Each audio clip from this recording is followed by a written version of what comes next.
Well, that game was unbelievable. That's what March Madness is all about. I thank the good Lord for these three right here. And now each of them ended up here, and I'll take this trio against anybody in college basketball. But this was an amazing team effort, incredible defensive effort. The fight and spirit that this group showed in the second half is what you have to do to win in March. They're so stinking resilient and keep finding ways to win. And I thought offensively, Hailey really carried us there in the second half. And we're really excited to be able to go watch this next game. And we survived to play another day and compete on Monday night for a chance to go to a Final Four. Okay, we'll start with questions for the student athletes to the right. For each, well, one for Hailey. It's Cameron T from The Athletic. One for you, Hailey. You're fifth Elite Eight, 3 different schools. I know your journey has been a lot of ups and downs. Just when you kind of put that in perspective, what's that like, just to know the amount of winning that you've done? And then for both Madison and Sedona, everybody talks about Hailey's offense, but that third quarter when you guys were down 9, she got a steal and then a block. Like, just talk about what she brings. Two blocks. Right. Yeah, what she brings on that side of the ball as well. Before she talks, 5 Elite Eights at 3 different schools, insane. There's no way that's ever been done in the history of college basketball. 1 of 1. Anyways, keep going. Yeah, I think at this point, I just have ultimate confidence and faith in myself to compete at an intense level. What I've learned through my experience in these tournaments is you can't always ask yourself to make every shot, but if you're willing to compete and lay it all out there every game, you're giving yourself a better shot than a lot of other people are out there. So, like I said in before the game to a lot of media, like I was gonna go out there and play as hard as I could to practice with these girls tomorrow. And everyone else on my team played hard as well. It wasn't just me. We had everybody step up. Aggie did her role extremely well. Maddie did her role well. Sedona dominated all game in the paint. So everybody played their role, and we were able to get it done. And now we're going to another Elite Eight. What was the follow-up question for those 2 players? Yeah, for Madison and Sedona, just how much energy Hailey brings on the defensive end. I know we all talk about her offense, but how much she brings on that side of the ball as well. Yeah, I mean, I think Hailey's a dog overall, regardless if it's on the offensive end, on the defensive end, regardless of what it is. She's going to do anything it takes to win, and she just has that competitive edge. And I think she's talked about it a lot, and you could see it in her game. I mean, she's been at Elite Eight every single year of college. That kind of just is a testament to how hard she works, and she knows what it takes to win at an extremely high level. And it doesn't matter if she's, like she said, she doesn't care if she makes all of her shots, but we like when you make all your shots. But defensively, we know we can count on her. Okay, we're going to go to the front right here on the left. Stephen Johnson, Fort Worth Star-Telegram. Hailey, you're now the single-season record holder for scoring in the season for TCU. Wow. Assist, scoring. Well, That's a pretty good season. What goes through your mind when you hear that now? Yeah, I mean, obviously I'm super honored, very grateful to have done that, but there's no way I could do it without the personnel I have around me. Everybody on the court, no matter what lineup we have out there, their skill sets allow me to score. And when I'm being doubled, I'm willing to get off the ball, but when we're hitting shots, teams have to space, and I'm pretty good when I have room. And so I definitely would not be able to do it if I didn't have these 2 especially, but every single person that's out there in our lineup, they really help me do what I do. And yeah, I mean, it's a give or take thing, so I'm very appreciative for them. Right here to the right. Yeah, Thomas Ashworth, AL.com. Hailey, you had a really good game, obviously, in the fourth quarter, but it's a lot of mental game, especially when you're in that, kind of situation where you're playing so many talented players. Just what was the mindset going into the fourth quarter, especially in a really physical battle like you had? Yeah, I mean, we really wanted to play 40 minutes. Notre Dame is an extremely explosive team. They're super talented, extremely explosive, but we're a little bit more mature, and I think that if we were going to play steady all game, I was going to take us over 40 minutes. They might win 10 or 20, but we'll win 40. And so my message to the girls right before we went out to the for the fourth quarter was we're going to be steady and win the fourth quarter, and that's what's going to win us the game. Over here to the left. Yeah, Pam Grundy, author of Shattering the Glass, Remarkable History of Women's Basketball. So I would ask a historical question to you, Sedona. Back in 2021, you called out very effectively the NCAA regarding its treatment of the women's tournament. Based on your experience here this year, what's your assessment of what has changed and what hasn't? Yeah, I mean, this is also my first Elite Eight now as well. MC and I were just talking about it 5 years ago. We were in the COVID bubble, right? That was during that year. And so, you know, being here and experiencing this so many years later, and seeing also from the sidelines, you know, year by year, watching each just, you know, amazing female athlete, college basketball player, do what they do and bring attention to the game. It's so cool that I'm so, you know, honored and blessed that I had an opportunity to be a part of that push, right? You know, I feel that God used me to do something through me, and he knew that I had a platform, and you know, I'm brave enough to call people out when I need to, and so just blessed. Really cool to be a part of this. It's night and day, truly. Super cool. You know, the women's game is so awesome to see how many fans out there and people, you know, talking about it online and this room full. It's just really cool to see how, I'm 7 years of college, right? I've experienced a major shift in women's college basketball. Y'all are old. Yeah. But it's awesome to be a part of this, and just to see the game like this. I cannot wait for it to keep going. To our left. Melissa Treebwasser, Frogs Insider. Hailey, you talked about what you said going into the fourth quarter, but there was a timeout with, I think, 4:43 left in the third. Notre Dame had, I think, stretched the lead to like 8 points, and you were really animated coming over to the bench and at that timeout.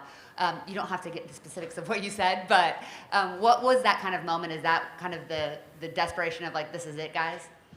Yeah, I mean, we know the makeup of our team and the DNA and just the natural tendencies of how we play. And I just knew that if we continued to make them take tough shots over us, it was going to be in our favor. And sometimes, you know, you have to be assertive and loud to really get your teammates to bring their intensity up. So I think I do a good job of mixing it up. And when I need to get loud, I'll get loud. And they respond really well to it. They love it. So I'm going to keep doing it. And, yeah, basically I just wanted us to continue doing what we were doing and not let up. You know, like 4 minutes left in the game, it would be a shame if we took the foot off the gas. So I was just making sure we didn't. To the right. One more for you, Hailey. Kareem Copeland from the Washington Post. We've talked about all of the accomplishments and the runs. Is there anything that's particularly rewarding about this one? Yeah, I mean, the common theme of it, one, is I really think I've had a very special platform this season to speak on my relationship with God and my faith and how he has just done amazing works in my life. But also, again, the people that he has put around me to allow this to happen and the joy that I have every day. You know, going into this game, I really was just going to go have no regrets, and I wasn't going to put any pressure on myself to necessarily win. I was going to go out there and have fun and play with the joy that God gave me. And so that's what makes this team so special is it's not like we have to win. It's let's go out there and just have fun and have joy and play the game that we love, and that's the part I love about it. On the aisle right here. Barry Lewis, TCU on SI. Madison, let's go to you on this. Notre Dame had 21 points off of 15 TCU turnovers. How did you, as a person individually, and then you as a team, shake that off and just let you play your own game and not worry about that? Yeah, I think we've been thrown at so many different types of defenses throughout the season. And in this first matchup, I know in the back of my head I had 7 turnovers, so I was hoping hopefully don't get 7 turnovers. That was the goal for tonight. Anything less than 7. Anything else than 7, I was good. I only had 3? I had 3, you know. Woo! Cut it in half. It's okay. Thank you. It's okay. But I think, like, as a team, we knew that we had to take care of the ball, and we couldn't let them get out in transition. And they had 8 points off of turnovers in the first quarter, I think, and that was why they had so many points and why it was a 1-point game. So I think that was an emphasis for us throughout this entire week of practice, and we just knew that if we took care of the ball, they couldn't necessarily guard us in the half court, and it would be hard for them to score. Very back. Parker May with Stanford University. For Madison and Sedona, Hailey mentioned earlier how she wanted to play as hard as she could for the right to practice tomorrow. What does that say to y'all about how close this team is? Man, I think this is the tightest knit group you could possibly get in college athletics. I think it's so unique. We're all from different places. We have a whole bunch of people who just came here for 1 year. Me and Sedona were teammates last year, and a few of the rest of us. But I think that we really just love each other. And practice is fun every single day. You know, sometimes it might be difficult, but at the end of practice, we're all just happy to be around each other. We'll sit in the locker room, talk, and I think we're all just veteran people. So I think that we just are so excited to finally be around a group of individuals and play the game that we love with people that we love, and I think that's why we're having such a special run. Our final question right here. Oh, dang, final question. Mark, I'm going to put you on the spot, man. I asked For our student athletes only. I don't have Okay. Sedona, Hailey mentioned earlier the maturity of your team. It felt like Notre Dame was really trying to get under your skin and be really physical with you in the first half. How did you kind of overcome that in the second half to finish so strong? Yeah, I was going to speak to his point as well. I think that Madison hit on the head, but also I think each one of us as individuals has been through so much adversity as people, as players, as young women, each in our own individual paths, right? And we came together, last year, right, was an adversity of its own. But Mark is so good at putting together this puzzle of people, of humans, right, of individuals that are good people to their core and that love each other and here for the right reasons. And that's what this group is. It's a joy to play with them every day. It just feels kind of surreal to be a part of this team. I never experienced anything like this. And it's also this thing of, we're playing so that we don't have to go. We don't want to not be teammates anymore, right? And so we're going to play as hard as we possibly can every possession that we get for the rest of the season. Anyone on Zoom? Okay, ladies, thank you. You're dismissed. Thank you. Oh, you get big man by himself? Oh, boy. Parents? Mom and Dad? Mom and Dad? Mom and Dad? Wife, kids? Wifey? You know what to do. They're Keep them chaperones. calm. Keep them calm. Good job, Don. Steven, you got to kick it off. Okay, we'll start right here to the left. Hidalgo is one of the best scorers in the country. What can you say about the defensive effort of both Hailey and Donovan, just kind of slowing her down and holding her to 3 or 19 shooter? She truly is. She's one of the most explosive scorers in college basketball. But we have a team. It was Taylor Bigby, Donovan Hunter, Hailey, and Agnes. All 4 of those kids had different opportunities to guard and defend her. And then, you guys, on the back end of our defense, you got the best shot blocker in college basketball that's hanging out around the rim and impact shots. Even when she doesn't block it, she changes a lot of shots. So incredible collective effort to just make – she's so talented. You just want to make those shots difficult because she's capable of hitting a whole bunch of difficult shots. Thankfully, tonight she didn't. But this group overall – defensively as a team, I think they're so talented offensively. Sometimes it overshadows our defense abilities as a unit. I mean, to hold Notre Dame to 32% from the field, 20% from 3, with the offensive talent and firepower that they have, that's an incredible job.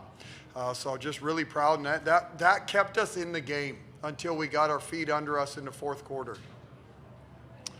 Far right. Hey, Mark, Cameron Teague with The Athletic. There's a lot of programs who want to dip into the transfer portal, and it doesn't always work out the way it's worked out for you guys. What is it about this group? All 5 of your starters had the 71 points, all kind of transfers. What is it about this group that makes that work for you guys? Yeah, great question. It really is. And part of it was necessity. Like when we took over the 1-17 team, the portal allows you to get old really quickly, allows you to get talent really quickly. But a lot of people try and it doesn't work. And I want to give a lot of credit to my staff. We value our culture. We value getting the right personalities, egos, alphas. As you put together a team, you have your basketball piece and your style of play. You got to get that piece right, and I think that's what most people spend their time on. But you got to get the locker room right. You got to get the people part right. And so we have worked incredibly hard to vet and try to get the right pieces. We have passed on really talented players that don't quite fit. And so, it's And you need a little luck in there too to get things right, and we have. We did 6 portal kids last year, 6 this year, and so we've signed 12 portal kids to go from 1-17 to an Elite 18.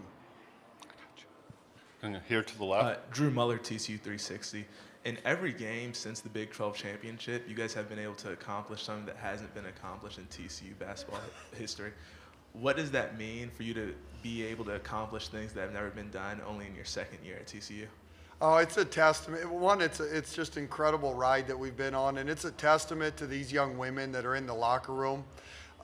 These 3 get a lot of attention and well-deserved, but we're at this point because of the group that's in the locker room. There really is a sisterhood, and there's a unique blend of talents and personalities that have come from a lot of different backgrounds, which is what makes us so fun. And so they thrive. Some people are nervous when they step into these stages. You know, to win a Big 12 championship, we had to win in Waco against your rival who you hadn't beaten in 35 years. This group embraced it. When you go to the Big 12 tournament and you had never won one in school history, this group doesn't flinch. There's no fear. This run that we're on right now in March Madness and getting to the Sweet 16 and Elite 8, like Hailey said, she's just ready to go to war and give it everything she's got. And so I think that's what has allowed this team to keep doing stuff that's never been done. Final question right here. Hey, Coach, Doug Feinberg, the AP. She actually is the first to ever lead 3 different teams to the Elite 8. Thank you. I mean, that's a remarkable feat.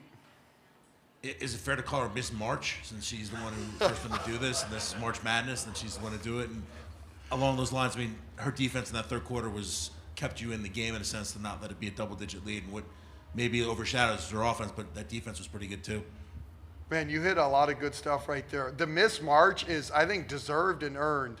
In this era of the portal and the modern-day college athlete, and there's a lot of bad stories of the portal, but Hailey Van Lith leading 3 schools 5 times to the Elite 8. Miss March, yes, she gets that title and she can own it. And then it's funny, you guys, the narrative, one of the narratives with Hailey coming into the year, at the highest level is, can she defend? I mean, gosh dang, she's an elite defender. I don't know where that came from, but with us, she laces them up and she wants to guard the other team's best player, and she does it. It's not like you're trying to hide Hailey. And so the competitive spirit that she has to be our playmaker and generate the offensive opportunities that we have, and then on the other end, always being willing to square up against the other team's best guard. She's elite, man. The kid's competitive spirit, DNA, and the heart that's inside her chest is unmatched. Okay, thank you. Thanks, you guys. See you Monday night. Tomorrow morning. and for you that will be here tomorrow morning. Your team is.